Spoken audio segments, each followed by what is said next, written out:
Part 1-এ দেখেছিলে বাচ্চা ছেলেটা কাঁদছিল, ভাইপোটাকে এখানে রেখে আমরা চললাম এখন খেতে। প্যান্ডেলটা করেছিল ছাদের ওপরে, আর কত ভিড় দেখো, যাওয়া যাচ্ছে না কো। আমাদের একটা ছেলে দেখি পেছিয়ে গেছে, ছেলেটার নাম হচ্ছে রকি বাবু।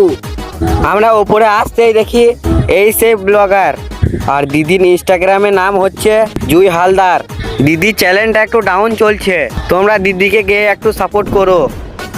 আর এরা দেখি এখানে জায়গা পেয়ে গেছে, আর আমরা একটু খোঁজাখুঁজি করছি, তবু জায়গা পাচ্ছি না কো।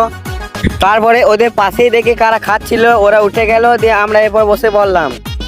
আর কিছুক্ষণ বসে থাকার পর দেখি পাতা দিল, তারপরে দিল একটু চিড়ে ভাজা। চিড়ে ভাজাটা খেতে খেতে দেখি এদিকে ভাত চলে এসছে, ভাতের ওপর দিয়ে দিল একটু ডাল আর একটু তরকারি।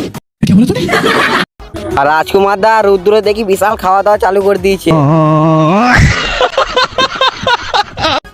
এইদিকে দেখি পাঁপড়, বোঁদে, পায়েস দিয়ে দিয়েছে আর একটু চাটনি, তারপরে আবার এলো মিষ্টি।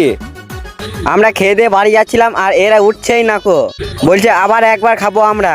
ওরা আবার একবার খেতে বসে পড়ে, আর আমরা নিচে হাতটা ধুচ্ছিলাম, দেখি পেছন দিয়ে বৃষ্টি পড়ছে জোরে। আমাদের ছেলেগুলো হচ্ছে সব তুফান ছেলে।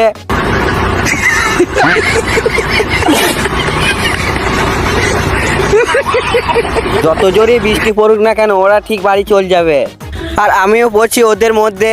তো আমি এখন হজমুলা খাই। আজকের মিনি ব্লগ ভিডিওটা এখানেই শেষ করলাম।